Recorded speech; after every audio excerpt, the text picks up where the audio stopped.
Amém, querido? Glória a Jesus.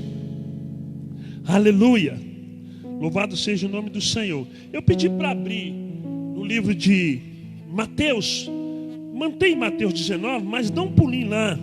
Marcos no capítulo de número 4. Aleluia. Aleluia. Louvado seja o nome do Senhor. Aleluia. Ou melhor, Marcos capítulo 7. Isso, Marcos capítulo 7. Amém. Eu quero ser bem didático com os irmãos nesta noite em nome de Jesus. Amém. Versículo de número 20. Marcos 7, versículo de número 20. Eu quero fazer conexão aí entre os textos, para a gente refletir, tá bom? Eu quero pedir para que semana que vem, vocês do louvor também, que não puder, anotem aí, gente. Vão anotando, tá bem? Vão anotando em nome de Jesus, porque depois pode acontecer de sair uma revelação e eu não anotei, você anota, eu posso recorrer a você e depois pedir, tá bom? Tá certo? Aleluia. Versículo 20. E dizia: o que sai do homem, isto é o que contamina. O que sai do homem ou da mulher, isso é o que contamina. O que sai dos lábios, o que sai da boca, o que sai das ações, das atitudes, isso é que contamina o homem. Tá bom? Aí versículo 21. Porque de dentro do coração dos homens, aqui homem no sentido geral, no sentido mulher e homem, é que procedem os maus desígnios. Procede os maus desígnios, a prostituição, os furtos. O que eu disse? Os furtos. Repete comigo: os furtos, tá?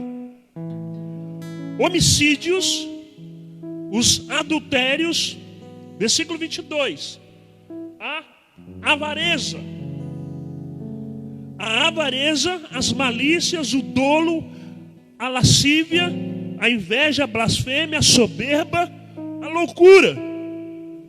Versículo 23, ora, todos estes males vêm de dentro e contaminam o homem. Todos estes males vêm de dentro e contaminam o homem. Primeira coisa que nós precisamos entender, que a gente às vezes acha que os males vêm de fora. Os males vêm de dentro do homem, vêm de dentro da mulher. Isso é resultado da nossa natureza ainda pecaminosa. Isso é resultado da queda do homem, da queda de Adão, de Eva. E esses males são coisas pertinentes dentro de nós. Nós temos essa tendência para o mal. Pastor, mas o que difere? O que faz com que esse mal seja transformado em bem? Quando este mal que está dentro de nós não seja afetado a ponto da gente externar esse mal. Então é importante a gente entender isso. Que o coração, a Bíblia diz que o coração do homem é perverso. O coração do homem é enganoso. E a Bíblia ainda vai dizer assim: quem tem o poder de conhecer esse coração? Nós não conhecemos o nosso coração. O nosso coração nós não entendemos muito bem, mas a verdade é que a Bíblia diz que ele é perverso, ele é enganoso e também ele é corrupto. Então a nossa estrutura é uma estrutura que no fundo é impregnada de coisas ruins.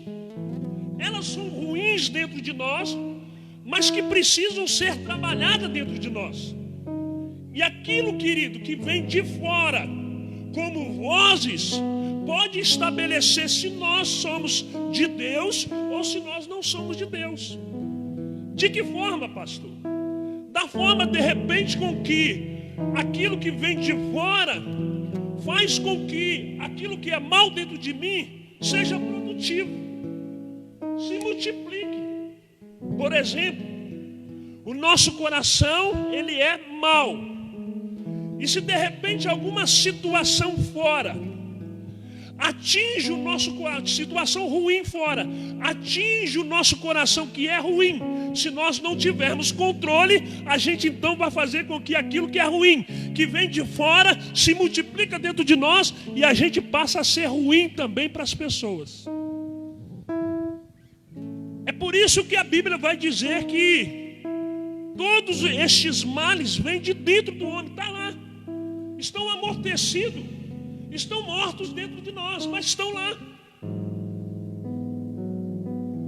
E por estar lá, querido, a gente precisa vigiar. A gente precisa estar atento. Quer ver um desses males que a gente pode colocar aqui e que vai dar base também àquilo que eu quero trazer como o que Jesus deseja a respeito da igreja depois da pandemia. Está relacionado de repente ao versículo 22, a primeira palavra, avareza. Olha que ao longo desses dias, dessas sextas e domingos, nós estamos falando aqui sobre que tipo de igreja Jesus quer depois da pandemia. Nós falamos que Jesus quer uma igreja que tenha fome dele, da presença de Deus, foi isso? No segundo nós falamos que uma igreja que Jesus espera e que Deus espera após a pandemia é uma igreja que ela sabe quem é, uma igreja que tem certeza da sua identidade, do seu chamado, da sua vocação, sabe quem é. E por último nós falamos na sexta-feira que uma igreja que o Senhor quer depois da pandemia é uma igreja que age com vocês lembram? Vocês de casa aí lembram? Você que anotou, a igreja que age com coração, que põe o coração. É uma expressão no futebol que o cara que se destacou, ele colocou o coração na ponta da chuteira. É nesse sentido. Então Jesus espera esse tipo de igreja. E como que Jesus espera esse tipo de igreja? Empolga o coração do pastor, porque o pastor está envolvido nesse processo. Uma igreja que age com o coração. Lembra, os irmãos, que eu falei que o coração revela a excelência, certo? Agora hoje nós vamos trabalhar um pouco aqui nesses minutos que nós temos a respeito de que tipo de igreja que Jesus quer depois da pandemia e que já pode começar dentro da pandemia. Repita comigo, você que está em casa: uma igreja dizimista. Pode repetir aqui: uma igreja dizimista, uma igreja ofertante, uma igreja caridosa e uma igreja generosa. Isso então remete que nós precisamos quebrar alguns conceitos malignos que às vezes têm vindo de fora, têm interferido no nosso coração e o nosso coração tem gerado avareza. Quer ver como é que a gente pode explicar um pouco a respeito disso? É que as pressões que estão fora, que estão além da gente, que estão de forma externa, as pressões capitalistas, as pressões financeiras, as crises financeiras, têm sido às vezes algo tão forte fora de nós, que eles entram dentro do nosso coração, e o nosso coração, que tem propensão, que tem tendência, que tem aptidão para ser avarento, logo então esse desígnio entra e contamina o nosso coração, e a gente passa a ser seguidor, a gente passa a ser discípulo, a gente passa a ser um porta-voz dessa avareza lá fora. Ora, todo esse mal vem de dentro e contamina o homem. Vem de dentro de um homem que contamina o outro homem. Parece uma coisa de coronavírus, né? Parece uma coisa de coronavírus. No coronavírus, para não contaminar, a gente precisa então pôr álcool na mão e máscara no rosto, para aquilo que vem de dentro do homem não passe para o outro, e o outro também se blinda nisso. Então o que eu quero trazer como reflexão para os irmãos é que a gente precisa se blindar da avareza. O que é a avareza? A avareza é aquilo que a Bíblia vai nos lembrar, vai deixar, já está registrado, que olha, o amor ao dinheiro é a raiz de todos os males. Se você olhar os males aqui que procedem, que estão dentro do coração do homem, são males que são praticamente dominados pelo dinheiro, pelo prazer. E aí no Salmo, no livro de Mateus, no capítulo de número 6,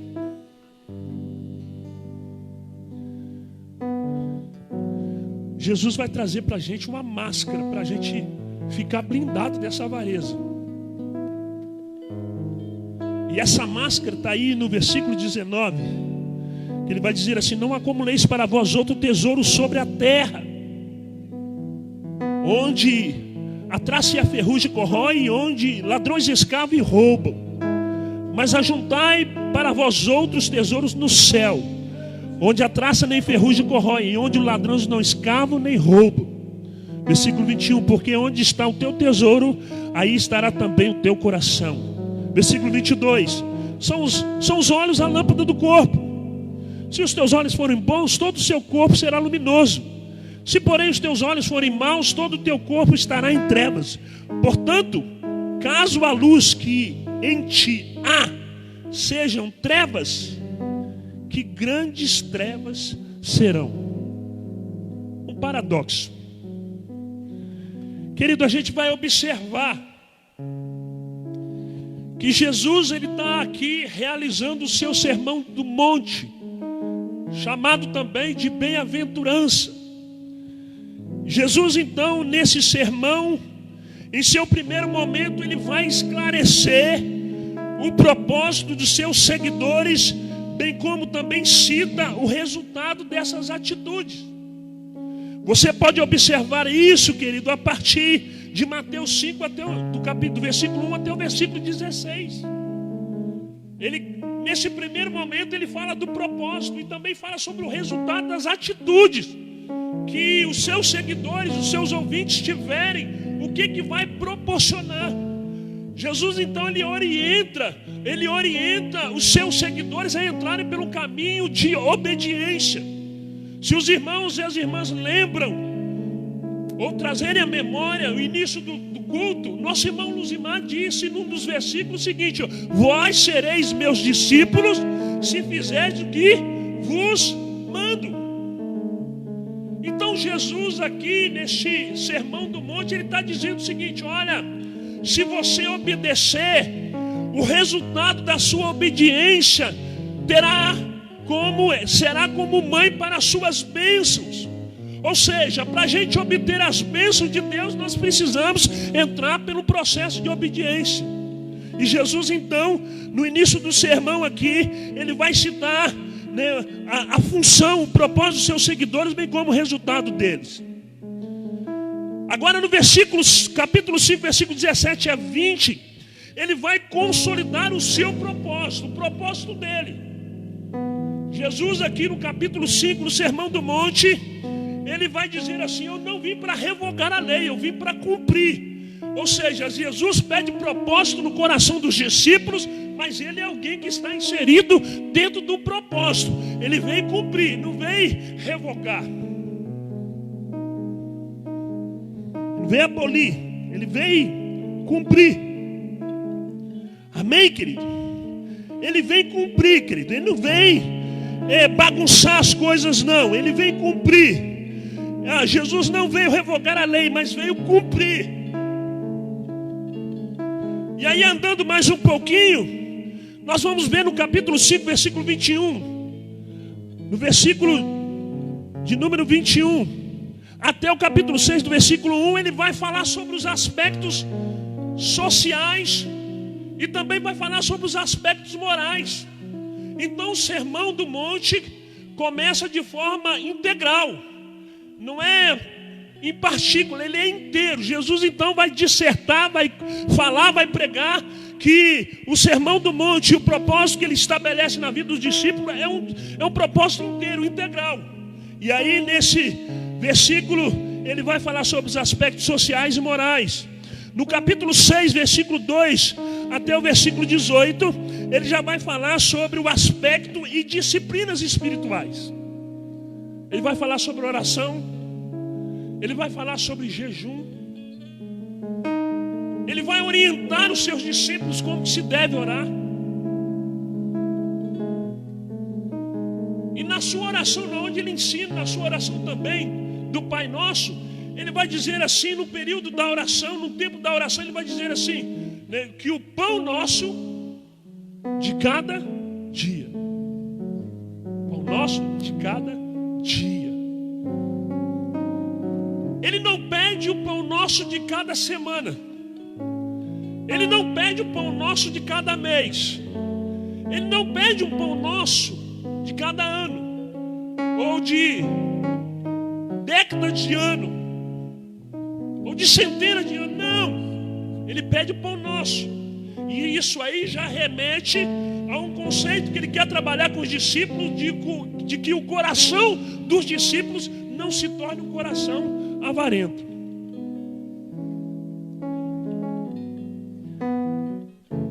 Aí agora no capítulo 6, versículo 19, do capítulo 7, do versículo 1 ao 29, ele vai falar sobre os aspectos espirituais, vai falar sobre os aspectos materiais e vai falar sobre os aspectos emocionais. O Sermão do Monte, então, a gente percebe que é um sermão que abraça toda a estrutura social, até mesmo física e emocional e psicológica do ser humano. E aí, querido, eu pensei sobre isso, comecei até na sexta-feira, e eu preciso remontar isso para você nesta noite, de que se Jesus ele quer uma igreja pós-pandemia que seja dizimista, que seja ofertante, que seja caridosa e que seja generosa, é importante a gente considerar de repente algumas experiências que ele tem nos permitido viver. Quer ver uma experiência que ele nos permitiu viver? É aquilo que eu comecei na sexta-feira a falar para os irmãos.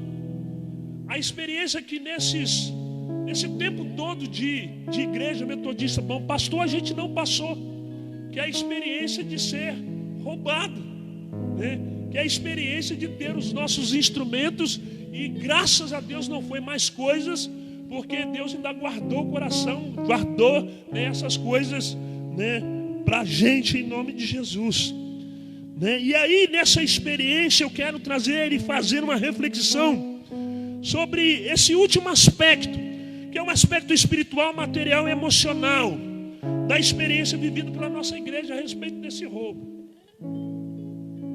E aí você precisa entender, querido, você precisa realmente entender. Na sexta-feira eu falei que o tema era ladrões da noite, ladrões do mês. Na sexta-feira eu disse que tem uma irmã que falou, mas pastor, o senhor vai falar sobre isso mesmo? Eu falei, vou porque está forte no meu coração. E eu quero compartilhar com os irmãos e com as irmãs, até porque né, se esses males entram no coração do homem, prejudica a gente. E como prejudica a gente não consegue juntar tesouros no céu, né, conforme diz a palavra do Senhor. Então, ladrões da noite, ladrões do mês, as diferenças, semelhanças e penalidade entre eles. Para quem não sabe, uma diferença eu creio que a nossa advogada Duda Xavier, né, sabe disso. Pessoas que fizeram direito sabem a diferença entre furto e roubo. E dentro do furto existe o furto simples e existe o furto qualificado. E aí, querido, analisando um pouco as diferenças, eu quero compartilhar com vocês, se você puder anotar em casa, ou comentar aí entre vocês da família. Primeira diferença entre os ladrões da noite e os ladrões do mês. Você pode anotar aí. É que os ladrões da noite são ladrões da terra. Enquanto os ladrões do mês, que são aqueles e aquelas que retêm os seus dízimos e que retêm as suas ofertas com base naquilo que é referencial nosso, com base naquilo que é via de regra para nós, livro de regras para nós, que é a Bíblia. A Bíblia vai dizer que aqueles que não consagram os seus dízimos e suas ofertas estão enquadrados dentro daquilo que Malaquias diz. Roubará, pois, o homem a Deus, mas vós dizeis que te roubamos. Ele vai dizer assim, no dízimo, nos dízimos e nas ofertas. Isso é sério, irmãos. Então a gente percebe que esse ladrão da terra, ele tem os olhos dele voltados para a terra. Ele tem os olhos dele voltados para as coisas terrenas. Enquanto, querido, este ladrão do mês, ao invés de estar com seus olhares para o céu, também continua com seus olhares para a terra. E por olhar para a terra, faz uso daquilo que é de Deus para, de repente, suprir, não só suprir, mas também como aumentar os seus patrimônios, seus bens. Quer ver outra diferença? O ladrão da noite é um ladrão comum, enquanto o ladrão do mês é um ladrão incomum. Fugiu aquilo que é comum. Pastor, mas o ladrão comum, o que ele faz? Muitos deles roubam pela necessidade, enquanto que o ladrão do mês muitas vezes roubam pela mediocridade, para aumentar de repente seus bens. E aí a palavra de Deus vai dizer assim, olha, mesmo, lá em Provérbios está escrito isso, mesmo que as vossas riquezas aumentem, não ponhais nelas o coração. E às vezes a gente está tão ruim das pernas nessa questão, Luzmar, que o texto está dizendo assim, ó, ainda que as vossas riquezas aumentem, não ponhais nela o coração. Nós estamos tão medíocres. O ladrão da noite, às vezes, o ladrão, né, dos céus, né, do mês, é tão medíocre que às vezes está colocando o seu coração em pobreza, em miséria, porque os recursos dele não estão aumentando, porque a riqueza dele não está aumentando, mas os olhos dele, né, o coração dele está ali. Enquanto que a Bíblia vai dizer o seguinte, olha, é legal que você como crente aumente riqueza, é legal que você como crente cristão realmente seja possuidor de bens, é legal que você como crente aumente os seus recursos, isso não é pecado, mas não ponha nelas o seu coração. Mas aí de outro lado a gente vê que muitos de nós, querido, como ladrões do mês, roubadores dos dízimos, roubadores da oferta, estamos colocando nosso coração nas nossas misérias. Muito mais grave.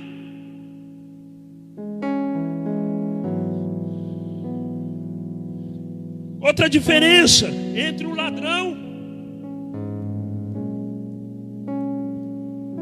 da noite com o ladrão do mês. Os ladrões da noite são ladrões de bens dos outros.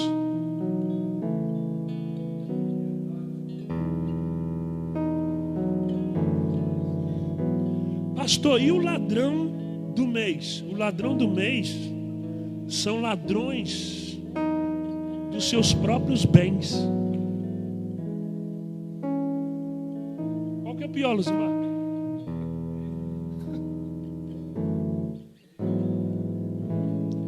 ladrão da noite, ele rouba os bens que é do outro. O ladrão do mês rouba os seus próprios bens. Pastor, me explica isso. Por que o ladrão do mês rouba os seus próprios bens? Porque do momento que o ladrão do mês, ele retém o seu dízimo, ele retém a sua oferta, ele não é caridoso, ele não é generoso, ele é avarento. E pela sua avareza, ele não consegue ajuntar tesouros no céu. Tesouros no céu onde a traça não consome, corrói, onde a ferrugem não consome, a traça não corrói, a ferrugem não consome, e os ladrões não minam nem roubam. Então, quando ele não consegue colocar o seu coração no reino, nas coisas de Deus, ele passa a ser realmente inserido dentro desse grupo dos ladrões do céu, e passam a roubar os seus próprios bens. Por quê? Porque quando você investe no reino, que esse tipo de igreja que investe no reino é a igreja que Jesus quer depois da pandemia. Essa igreja que investe no reino, todas as vezes que ela investe no reino, aplica os seus recursos no campo missionário, aplica os seus recursos em abençoar irmãos, aplica os seus recursos em abençoar a igreja, aplica os seus recursos em abençoar líderes de célula, em abençoar pastores, em abençoar aqueles que são referências espirituais de bênção na vida dele. Quando ele faz isso, ele está ajuntando tesouro nos céus, e esse tesouro que está sendo ajuntado no céu, ele é chamado de galardão. E o que é o galardão? Galardão é uma premiação, é uma recompensa para alguém que investiu os seus bens aqui na terra em favor do reino de Deus. Mas quando ele deixa de investir, porque ele foi chamado para isso, ele está roubando seus próprios bens. O galardão dele que está reservado lá vai ser transferido.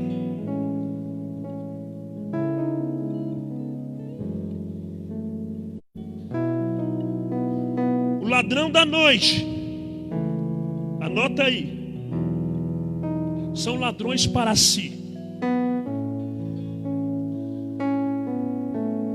Os ladrões da noite são ladrões para si. E os ladrões do mês são ladrões de si.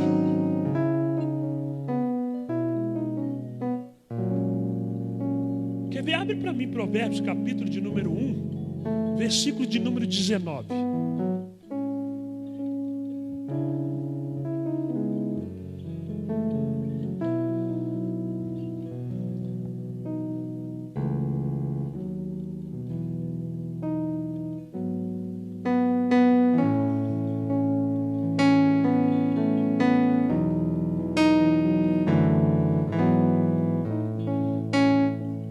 O que diz a Bíblia? Isso é sério, irmãos. Porque aquele que retém o seu dízimo, aquele que retém a sua oferta, aquele que não é generoso, aquele que não é caridoso, é avarento.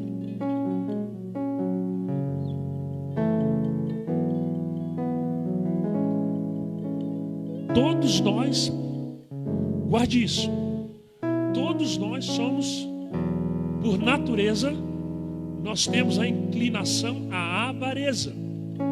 Sim ou não? Toda inclinação à avareza está dentro de nós, conforme nós lemos lá no Evangelho. Nós temos a inclinação, os males da avareza, o mal da avareza está dentro de nós.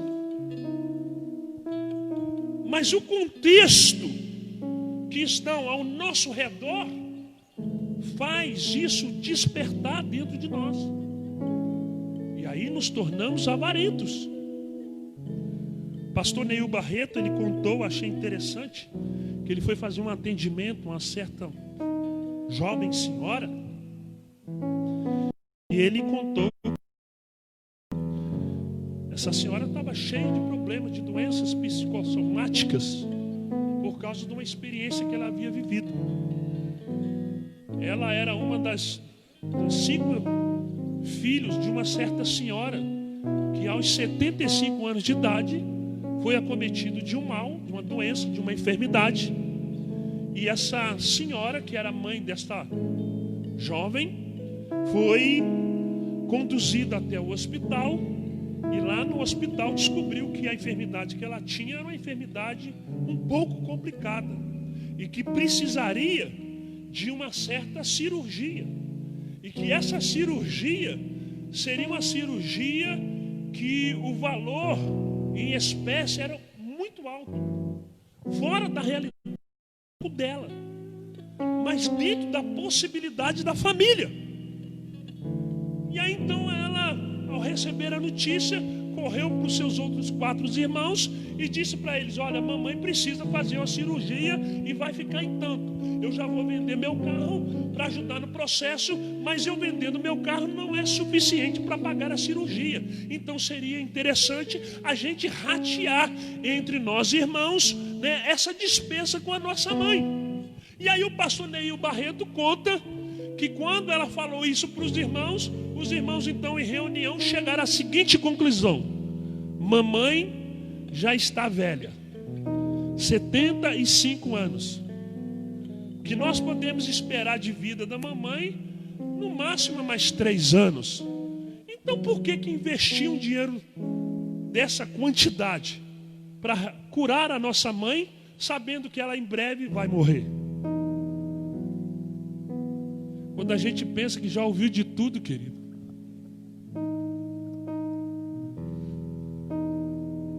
E passado um tempo, a mulher não fez a cirurgia e ela veio a falecer. A conclusão que chega, que estes irmãos estavam possuídos pela avareza. Como que alguém possuído pela avareza? Alguém que é possuído pela avareza é alguém que tem um falso senso de domínio sobre os recursos, quando na verdade não tem.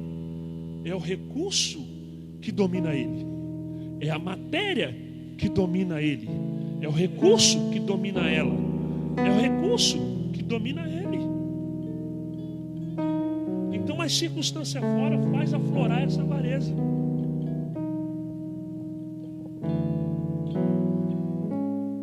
Olha o que diz Provérbios. E eu coloquei que são ladrões de si. O ladrão da terra é ladrões para si, os bens para si. O ladrão do céu são ladrões de si. Provérbios 1,19 diz assim: tal é a sorte do avarento. Olha o que diz aí: tal é a sorte de todo o avarento. Em outra versão diz ganancioso. E este espírito de ganância tira a vida de quem o possui.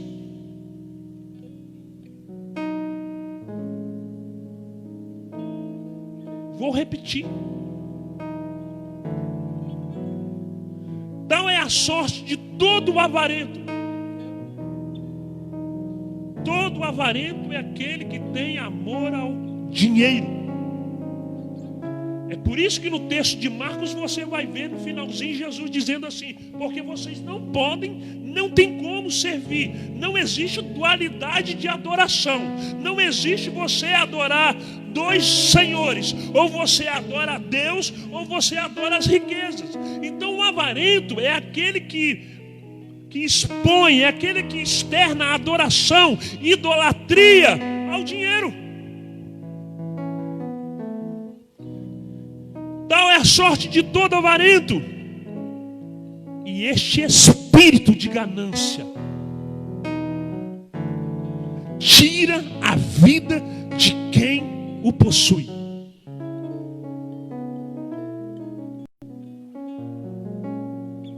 Então é onde eu coloco que esse tipo de ladrão do mês, que rouba o dízimo, que rouba a oferta, que não é generoso, que não é caridoso, são pessoas que estão roubando de si a própria vida que vem de Deus.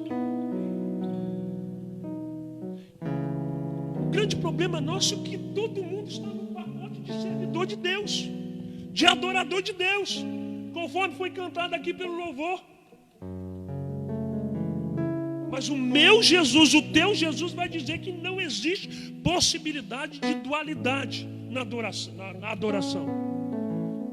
E uma prova que ele coloca no Sermão do Monte como algo que é espiritual e como algo que é material e que vai atingir o emocional, ele está dizendo para os seus seguidores o seguinte: olha, entenda uma coisa, que nesse processo que vocês então estão entrando, vocês não podem dar e colocar o seu coração na riqueza, porque se você colocar o seu coração na riqueza, se você colocar o seu coração no dinheiro, se você colocar o seu coração nos seus bens, não tem vínculo comigo. Mas em nome da religiosidade e do politicamente correto, todo mundo é servo de Deus.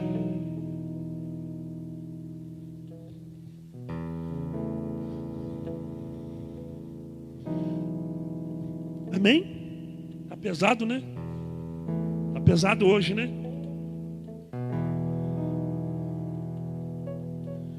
E eu quero dizer como pastor seu, querido, você tem toda a liberdade, de repente, depois de uma palavra dessa, chegar à conclusão de que, olha, não dá para mim essa igreja. E eu vou ter também toda a liberdade de repente, te aviar uma carta para você conduzir a sua vida em outra localidade de fé. O que eu não vou ser é mentiroso contigo. Que eu não vou ser é inverdadeiro com você. Não, eu como pastor seu estou trazendo uma orientação, não para que a igreja seja suprida nos seus bens, não, mas para que você realmente tome uma injeção de ânimo, corrija a sua rota e que você realmente seja um verdadeiro adorador do Senhor, não das riquezas, não dos seus bens. Pastor, mas o senhor está muito petulante falando isso. Não, eu estou seguindo a Bíblia. Porque se você olhar o livro de Mateus, no capítulo 5, depois do versículo de número 19, vai dizer assim: olha, se a luz que há em ti, né, é treva, densas trevas serão. Então a gente percebe que não existe comunhão entre luz e trevas. Mas é interessante que o texto vai dizer: mas se a luz que há em ti for trevas, como que pode isso, Júlio? Como que pode isso, Elvésio? Uma luz ser trevas.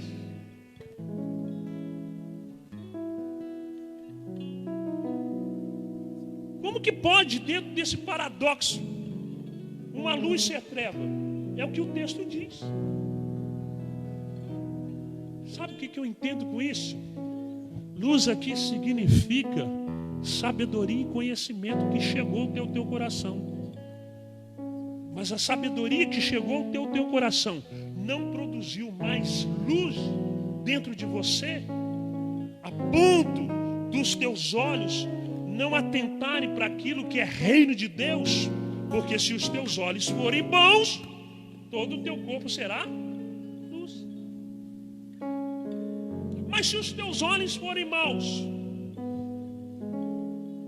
o que Jesus está querendo dizer com base naquilo que nós lemos lá no Evangelho: olha, os males procedem do nosso coração. Mas mesmo os males procedendo do nosso coração, nós temos luz dentro para extirpar esse mal, para cortar esse mal. Ou, caso contrário, essa luz ela vai se apagar e vai se tornar densas trevas.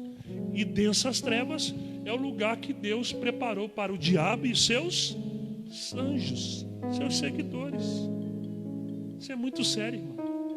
E eu não quero, em nome de Jesus, após a pandemia, uma igreja que brinca com relação a isso.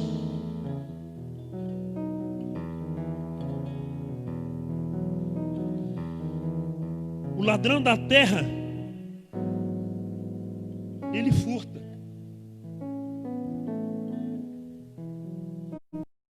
Muitas vezes, pela maldade do coração dele, ele rouba.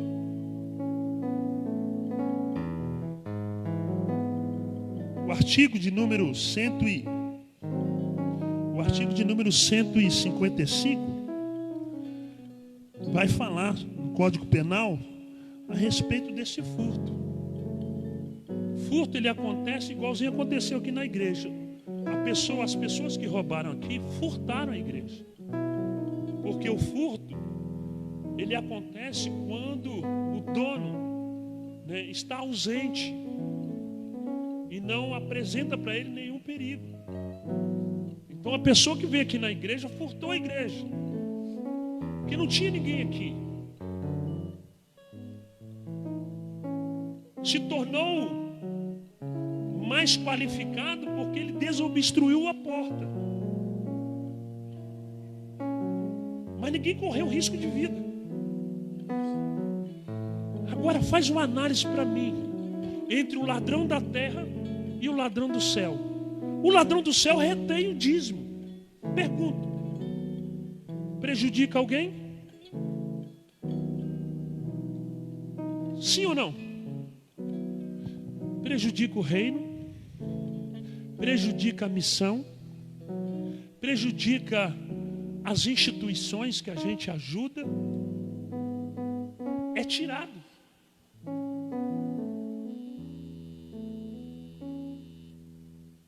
Igualzinho os políticos que roubam, de repente nos colocaram ninguém em perigo em termos físicos, aparentemente no ato do roubo, do furto, mas ao longo de uma análise mais extensa, a gente vai ver quantas pessoas morreram no hospital porque faltou recurso.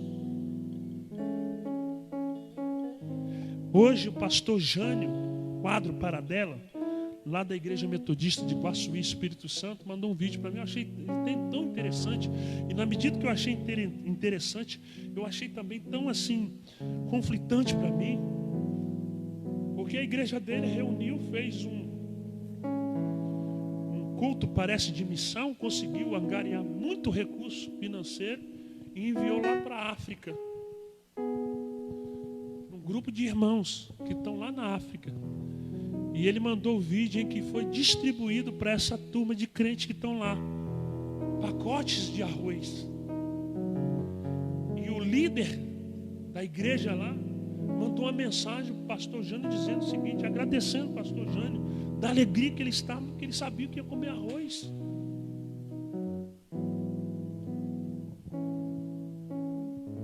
E a gente brincando de crente. Deus vai cobrar muito caro. Família saindo satisfeita porque tinha arroz.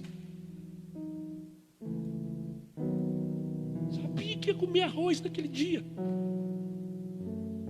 E nós não. Nós retemos nossos dízimos para engordar a gente nas nossas belezas, nos nossos prazeres.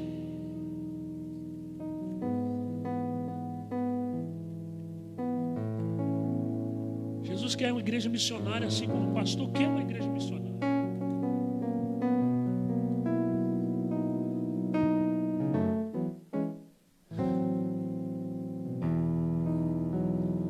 O roubo já é no artigo 157 do Código Penal. Subtração mediante ameaça ou uso da violência. Você que retém o dízimo, que retém sua oferta, você que só pense você, infelizmente, você está enquadrado dentro dessa classificação aqui de ladrões do mês.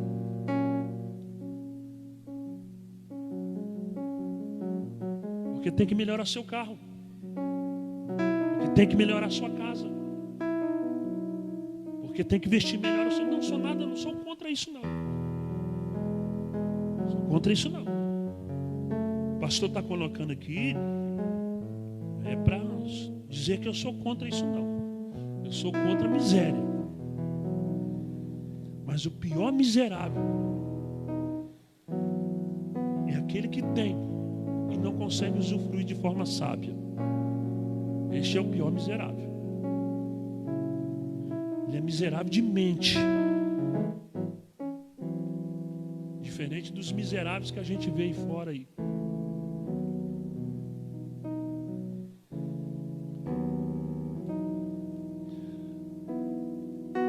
são as penalidades para o ladrão da terra? O ladrão da terra, se ele furtar um furto simples, ele pode levar de 1 a 4 anos de prisão.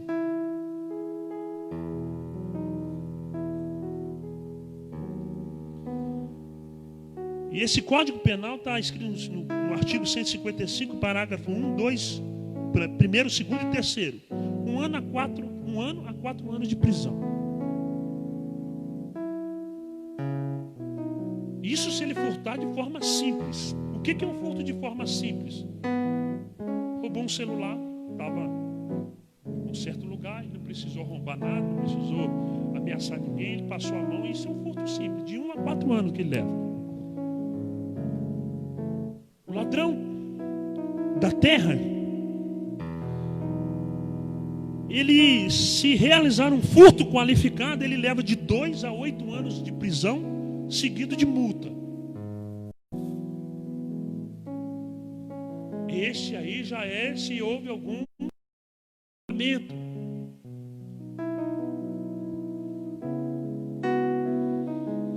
Agora o roubo, que é o artigo 157 do Código Penal, vai dizer que a penalidade para essa pessoa que roubou mediante ameaça ou uso de violência é de 4 a 10 anos de multa,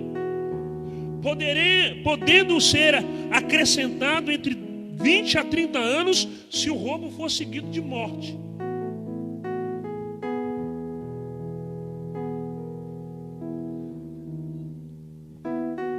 Penalidades, anos de reclusão.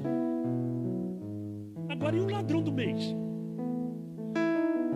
O perito no negócio, que ele não consegue entender que vai haver um dia penalidade. Por que ele acha que não vai existir penalidade? Porque o conceito teológico que ele tem é de que Deus é bom, e lá aos 44 do segundo tempo, Deus, naquele arzinho de misericórdia, de romântico, vai chegar e vai falar: não, meu filho querido, eu sei das suas dificuldades. Você acha que Deus vai usar isso? E você acha que aqueles que são dizimistas, ofertantes, generosos e também caridosos não passam pelas mesmas dificuldades que vocês passam?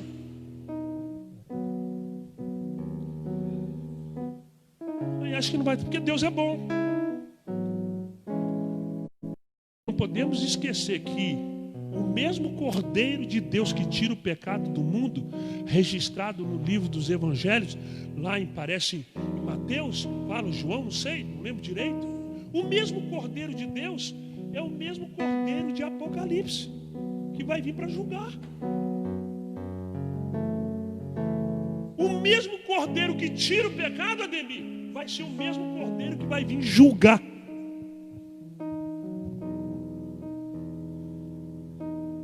O ladrão da terra tem penalidades, anos de reclusão. E o ladrão do mês tem como penalidade reclusão eterna.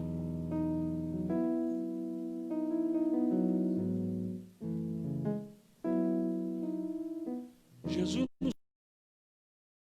assim, poderia definir assim, foi tão fantástico que ele fala das bem-aventuranças, mas também fala das responsabilidades.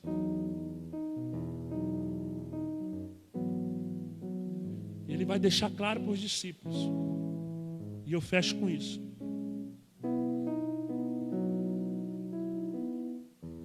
Saiba de uma coisa, que preste atenção, irmãos. Isso há 2000 anos atrás. Quando Jesus disse isso, 2000 anos atrás, aproximadamente, ele já estava falando naquela época que o sistema não era tão capitalista e capitalista igualzinho hoje, que Jesus já estava falando: olha, vocês tomem cuidado, porque vão apresentar para interferir dentro do coração de vocês, vão aparecer Deus e a riqueza. coração está estabelecido para a sua adoração. O que eu disse? O que eu disse? Que onde pender o seu coração, está estabelecido a sua adoração.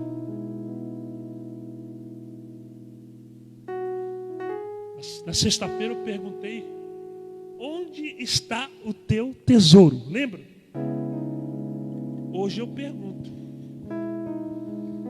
quem é o seu tesouro?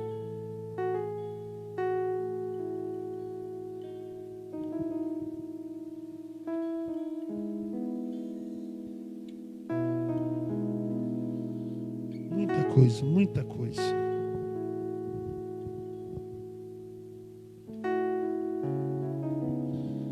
Glória a Deus. Abre para a gente encerrar. Provérbios 15, versículo 27.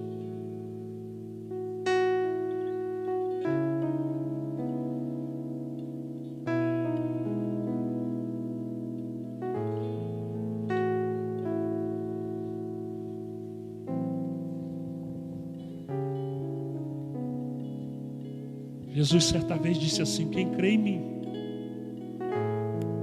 tem a vida eterna. O que Jesus disse? Quem crê em mim tem a vida eterna. Aí, Luzimar, vem o discurso que às vezes a internet, não sendo usado de forma correta, vem o discurso de que no Novo Testamento não existe citações sobre dízimo. Então não considera o dízimo como algo totalmente bíblico, que o dízimo era algo do Antigo Testamento.